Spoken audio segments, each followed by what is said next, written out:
ज्योतिषी ब्राह्मण से कहते हैं, यह मेरी स्त्री नहीं, मेरा कर्म है। दुनिया में जिसको भी देखते हो, अर्थात भाई, पुत्र, शिष्य, पिता, गुरु, संबंधी, जो कुछ भी है सब अपना कर्म ही है। यह स्त्री नहीं, मेरा किया हुआ कर्म ही है और यह भोगे बिना कटेगा नहीं। अवश्यमेव भोक्तव्यं कृतं कर्म शुभाशुभं ना भुक्तं क्षीयते कर्म कल्पकोटिस्तैर्पि। अपना किया हुआ जो भी कुछ शुभ अशुभ कर्म है वह अवश्य ही भोगना पड़ता है।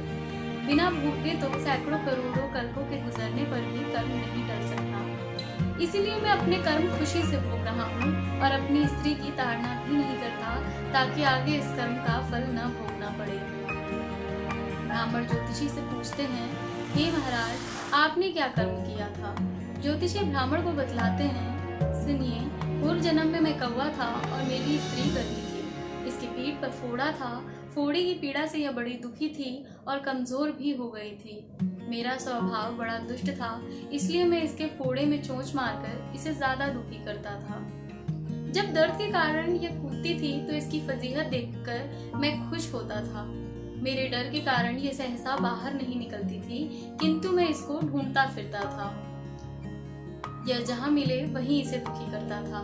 आखिर मेरे द्वारा बहुत सताए जाने पर त्रस्त होकर यह गांव से 10-12 मील दूर जाकर जंगल में चली गई। वहां गंगा जी के किनारे सघन वन में हरा हरा घास खाकर और मेरी चोटों से बचकर सुखपूर्वक रहने लगी। लेकिन मैं इसके बिना नहीं रह सकता था। इसको ढूंढते ढूंढते मैं उसी वन में जा पहुंचा और वहां इसे देखते ही मैं इसकी पीठ पर जोर से चोंच मारी तो मेरी चोंच इसकी हड्डी में चुभ गई। इस पर इसने अनेक प्रयास किए, फिर भी चोंच न छूटी। मैंने भी चोंच निकालने का बड़ा प्रयत्न किया। पानी के भय से ही यह दुष्ट मुझे छोड़ेगा, ऐसा सोचकर ये गंगा जी में प्रवेश कर गई। परंतु वहां भी मैं अपनी चोंच निकाल न पाया। आखिर में यह बड़े प्रवाह में प्रवेश कर गई। गंगा का प्रवाह तेज होने के कारण हम दोनों बह गए और बीच में ही मर गए। तब गंगा जी के प्रभाव से यह तो ब्राह्मणी बनी और मैं बड़ा भारी ज्योतिषी। अब वही मेरी स्त्री हुई, जो मेरे मरण पर्यंत अपने दुख से गाली निकालकर मुझे दुख देगी और मैं भी अपने पूर्व कर्मों का फल समझकर सहन करता रहूंगा। इसका दोष नहीं मानूंगा, क्योंकि यह किए हुए कर्मों का शांत रहता हूँ। तब ज्योतिषी ब्राह्मण से अपना प्रश्न पूछने को कहते हैं। ब्राह्मण ने अपना सब समाचार सुनाया और पूछा कि अधर्मी पापी राजा ने मुझ निरपराध का हाथ क्यों कटवाया। ज्योतिषी बोलते हैं, राजा ने आपका हाथ नहीं कटवाया, आपके कर्म ने ही आपका हाथ कटवाया है। ब्राह्मण हैरान होकर पूछते हैं कि किस प्रकार। तब ज्योतिषी ब्राह्मण को बताते हैं, पूर्व जन्म में आप एक तपस्वी थे और राजकन्या गौ थी तथा राजकुमार कसाई था। वह कसाई जब गौ को मारने लगा तब गौ बेचारी जान बचाकर आपके सामने से जंगल में भाग गई। पीछे से कसाई आया और आपसे पूछा कि इधर कोई गाय तो नहीं गई है।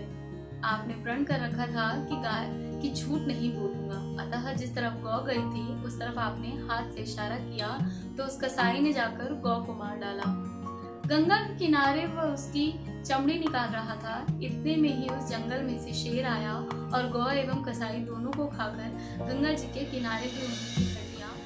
गंगा जी के प्रताप से कसाई को राजकुमार और गौ को राजकन्या का जन्म मिला एवं पूर्व जन्म के किए हुए उस कर्म ने एक रात्रि के लिए उन दोनों को इकट्ठा किया। क्योंकि कसाई ने गौ को हंसिए से मारा था, इसी कारण राजकन्या के हाथों अनायास ही तलवार गिरने से राजकुमार का सिर कट गया और मर गया। इस तरह अपना फल देखकर कर्म निवृत्त हो गया। तुमने जो हाथ का इशारा रूप कर्म किया था, उस पाप कर्म ने तुम्हारा हाथ कटवा दिया। इसमें तुम्हारा ही दोष है, किसी अन्य का नहीं। ऐसा निश्चय कर सुखपूर्वक रहो।